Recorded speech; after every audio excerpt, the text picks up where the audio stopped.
A loose alliance of left-wing parties has won the most seats in France's legislative elections, beating both the far-right and President Emmanuel Macron's centrist coalition. No party secured an absolute majority in the 577-seat National Assembly in Sunday's runoff vote, leaving France without a clear path to forming a new government. This comes just days before a major NATO summit and 3 weeks before the Paris Olympic Games. Prime Minister Gabriel Attal announced he would offer his resignation to Macron on Monday, but is prepared to stay in office as long as necessary, especially with the upcoming games. Être Premier ministre est l'honneur de ma vie. Partout où je suis allé, j'ai eu à cœur de vous rencontrer, de vous parler, de vous écouter.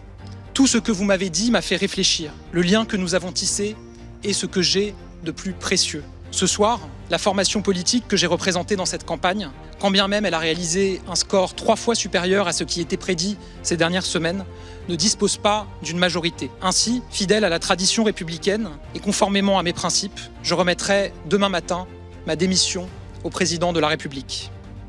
Je sais qu'à la lumière des résultats de ce soir, bon nombre de Français ressentent une forme d'incertitude sur l'avenir, puisqu'aucune majorité absolue ne se dégage. Notre pays connaît une situation politique sans précédent et se prépare à accueillir le monde dans quelques semaines. Aussi, j'assumerai bien évidemment mes fonctions aussi longtemps que le devoir l'exigera.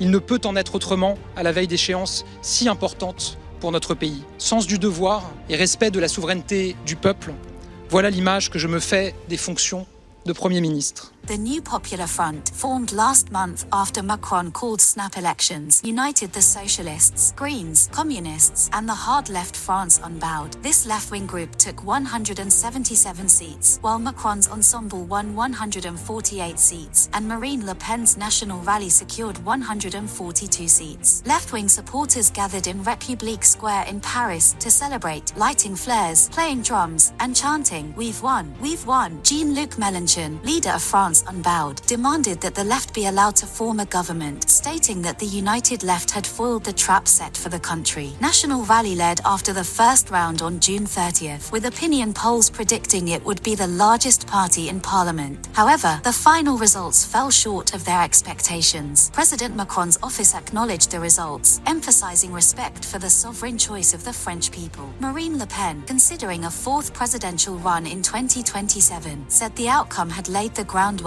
for future victory. The election campaign, the shortest in French history, was marked by threats and violence against candidates and canvassers. Despite this, voter turnout was high, with 61.4% of voters participating by 5 p.m., the highest since 1981.